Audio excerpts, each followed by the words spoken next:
Hey guys, this is YT42, and welcome to a little discussion video on Xenoblade Chronicles X. I'm 40 hours into it, and I'd just like to give my thoughts so far. If I sound a little croaky, I woke up 30 minutes ago. But I'm gonna do one of these every 40 hours that I get into the game. So the next one will be 80 hours in, But I've just got a list of pros and cons that I think that I've been thinking about and I want to talk about. So, as for the pros, there are a lot of pros. So the gameplay. Oh man, it's so much fun. All the missions that you do, and like you're just free to do whatever you want after the tutorial chapter. But yeah, you think that Elma and Lynn, who are characters by the way. By the way, there's no spoilers in this. Just saying. I won't wait till another, I don't know, a long time. But yeah, you'd think that Elma and Lynn are just like, you'd think it'd be like Xenoblade Chronicles. By the way, I've played that, I'm a long way, I'm a fair way in, 60 something hours. 68 hours. Yeah, I was playing it so much, but then I just sort of dropped it. But you'd think that you'd have everyone travel around with you in the party. No, you have to actually find them and recruit them. That's something I don't like. I didn't need to get into the cons already, but yeah, I hate having to find party members and recruiting them. And some I haven't even used at all. I think there's only one that I haven't used at all. And I'm 40 hours in, I'm level 30. Looks like we're gonna have to buckle down. Well, my avatar. But yeah, recruiting party members is annoying, and it's gotta be at the right time. I mean, the map does tell you, but yeah. Anyway, the missions are great, especially the affinity missions. There are story missions, basic missions, normal missions, and affinity missions. Affinity missions are like, not story missions, but they're like side quests that have cutscenes and stuff, and they're focused around a player, and you'll usually learn something new about a character when you do an affinity mission, and I love affinity missions. Then there's also basic missions, which you can, there's this little terminal where you can get missions from. So like you're part of an organization called Blade. No spoilers, it's like right at the beginning of the game. So there's like this terminal, and you can accept missions from the terminal, which is really cool. But they're basic missions. Normal missions, it's like the regular quests in Xenoblade. Well, not the regular ones, the ones. Yeah. You go around to people, and you can't accept them from the terminal. You have to talk to people, and then you can, you have to talk to people and get the quests. Meet the woman who's gonna wreck your life. And another pro is the difficulty. Some would say Xenoblade Chronicles was too easy. I think it was a little on the easy side. This game, oh boy, it's a lot harder. If you don't do those extra missions, then prepare to have your ass whooped by some bosses, because they are really, really tough. But like the whole structure of the game is really, really tough. Minor spoiler here, my favorite character is Elle. I'm not gonna say, that's all I'm gonna say. My favorite character is Elle. The freedom of the game. I love how open-ended this game is. You can do whatever you want or whenever you want, pretty much. In fact, you can go into areas whenever you want. My favorite area is Silverlum. And, Silverlum and Cauldros. Cauldros? I don't know, Cauldros. they seem so far away because there's water from there's 5 regions: Primordia, Noctilum, Oblivia, Silverlum, and Cauldrus. And then I apologize for missing. But I'm not missing this. yeah, so Primordia, there's like, well, Noctilum, Primordia, and Oblivia are all connected to each other because these are like continents. Then there's a massive ocean to cross, and that's how you access Silverlum. Let's move. And behind Silverlum is Cauldrus, and that seems so far away. But if you get a landmark there, or you install a data probe, then you can skip travel there and fast travel. Getting stronger. But one thing that I really, really do like when it comes to freedom is that you can go into areas. There's no restriction saying that you can't go into Cauldrus as soon as you're out of the tutorials. No, you can go straight to Cauldrus. I mean, provided that you avoid all the enemies. That's another thing. It'll seem like you're in Primordia for a long time at the beginning of the game, but trust me, that's not too long. When you get to the 30 or 20 hour point, or maybe not 20, but probably 30, you'll feel like you're always in Oblivia. Oblivia, that's my least favorite region. It does have great music, but it's a desert region. Though I do love the huge ring that you can see from Primordia. You think, wow, that's so far off, and then you can actually go there. Man. But I love the freedom, and there are low level and higher level enemies everywhere. Well, sometimes it's a little restricted, but it's really good. Like, you can have level 90 enemies next to or level 50 enemies next to like level 2 enemies if you want. Yeah, like, especially Primordia, it's so, man.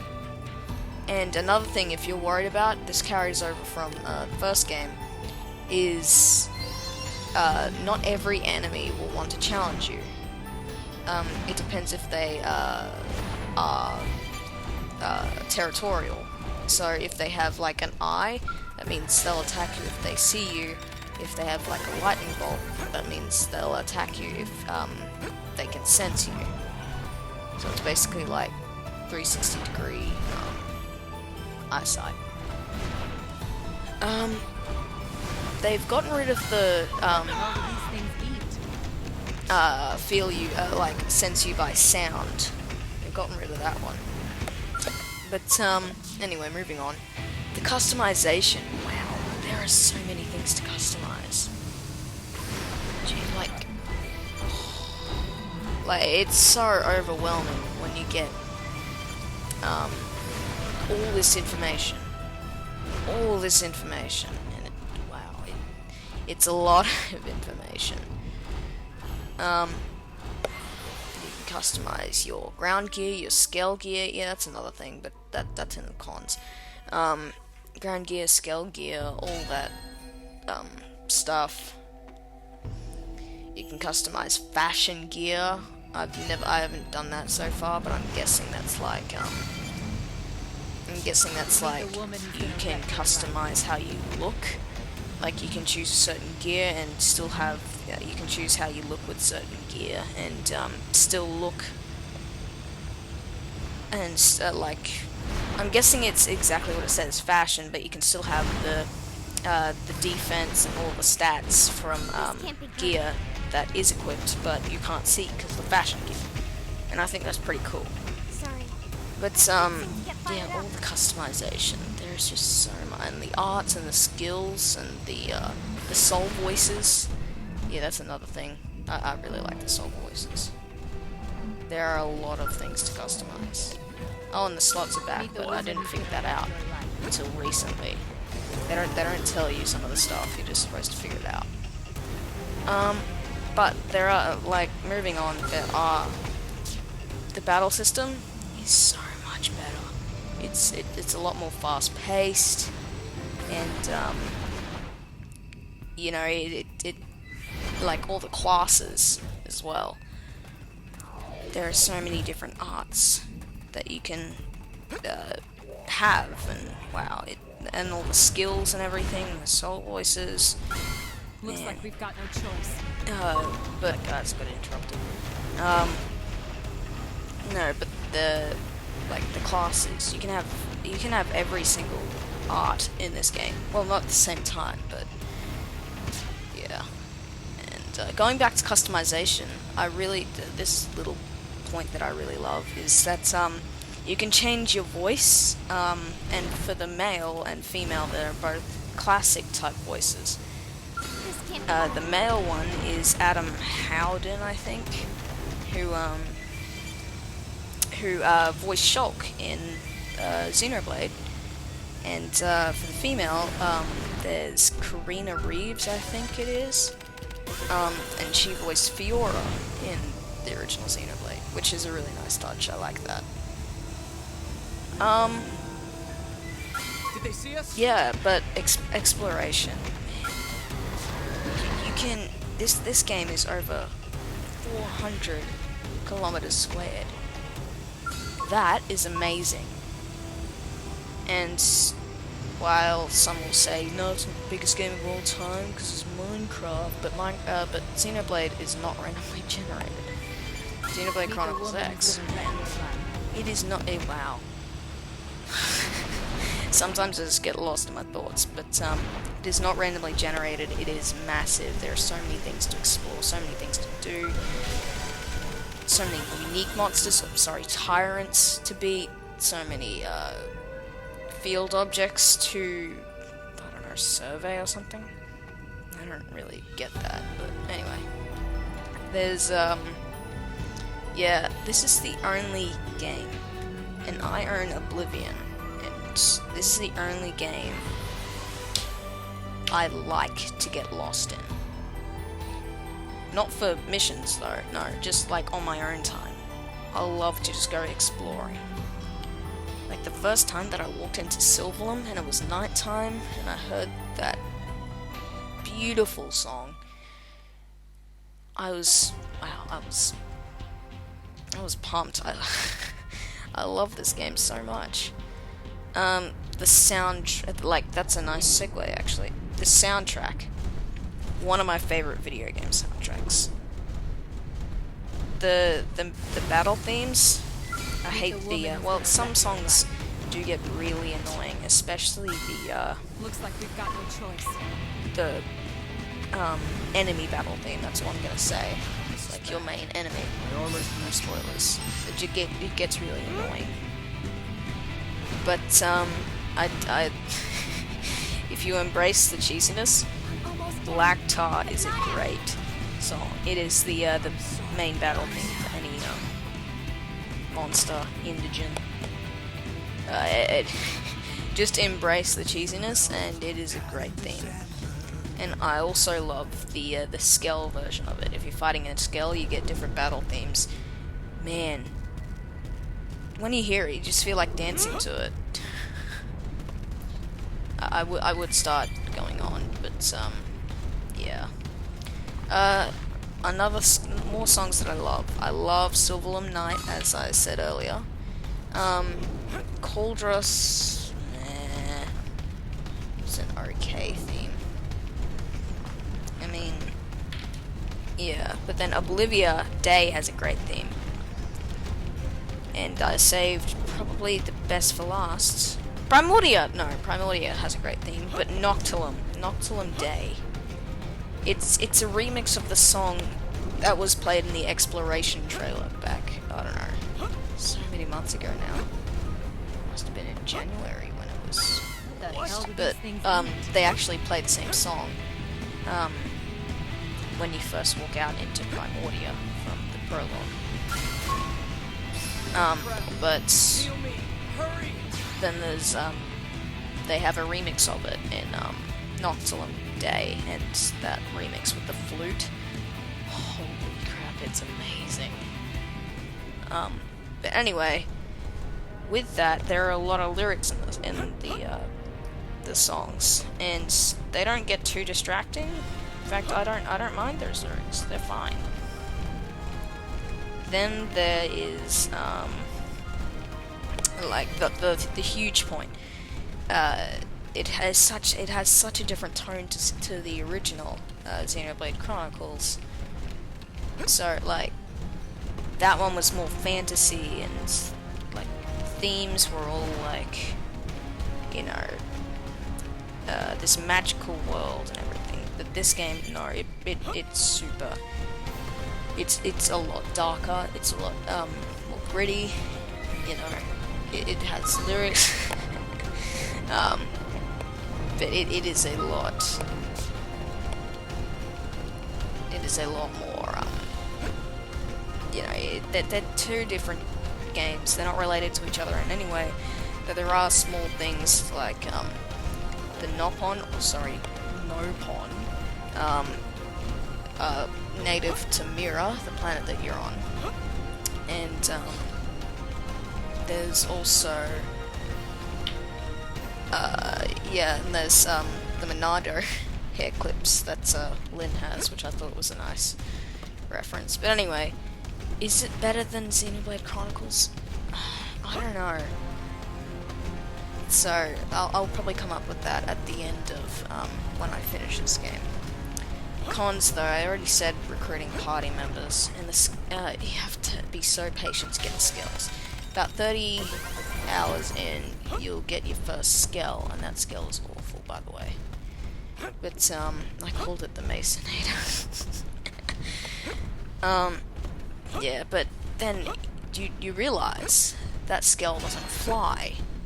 In fact, you need to get the flight module after chapter 9 to have your skills fly. And I've just finished chapter 7.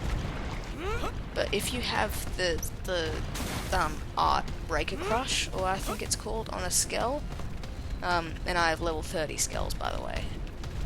Man, that just annihilated Amal.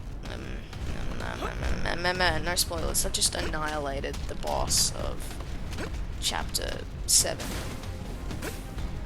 It was great. But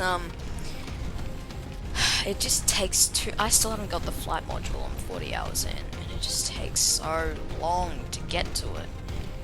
You know, to let you fly and explore some areas that you couldn't before. There's this part in Noctilum that you can't explore unless you have the flight module, as far as I'm aware anyway. Anyway, collecting items for Gather Quest. This is my biggest gripe with the game. I mean, it was as bad as in Xenoblade Chronicles, but at least there were less items that you could get in the field. And you know, most of the time you get them along the way while doing another quest.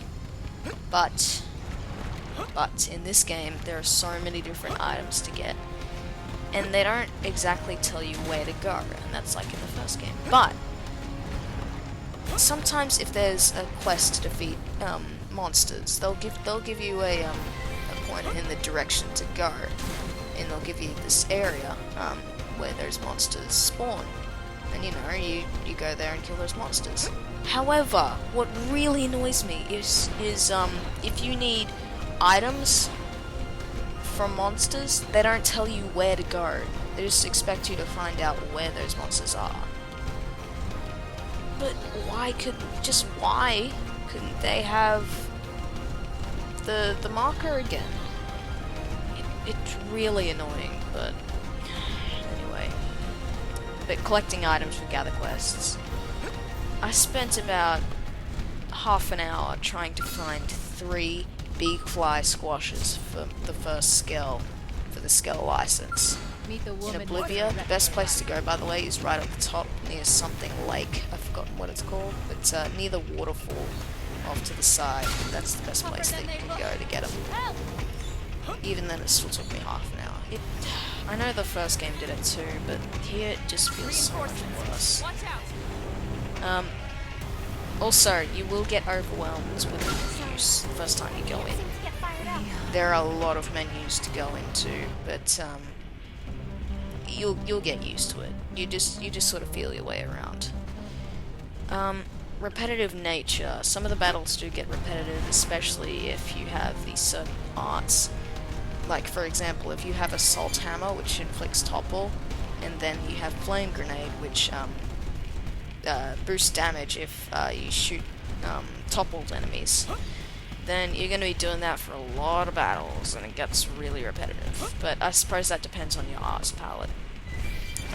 Too many options. Yeah, there are way too many options in this game. I mean, it gets again with the lost in menus point, but there are so many options, so many things that you can choose from.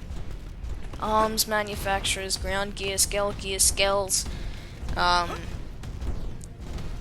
Some of the stuff you aren't even told what it is. And there's also amount of quests, scout consoles, blade levels, rank levels, seeing whether or not your party members can change classes. There's so much, just too much. Oh yeah, frontier nav, revenue, uranium, certain ores. It's ridiculous, but you get used to it. My final con, I hate this, is that usually when you're fighting a boss, I mean this does add to the good difficulty, but usually if you're fighting a boss, to make it harder, they have 2 regular enemies alongside them, which is really, really annoying, and that will catch you off guard, and usually you go and destroy the mooks first, but then, you know, the boss is still killing you so much, and if you do die 3 times in a row on a boss, then it gives you the option to lower the level of the boss, but that feels cheap, it really does. But yeah, I'll have another discussion when I'm 80 hours into Xenoblade Chronicles X. So, hey guys, this has been YT42, and I'll see you guys next time. See you guys then.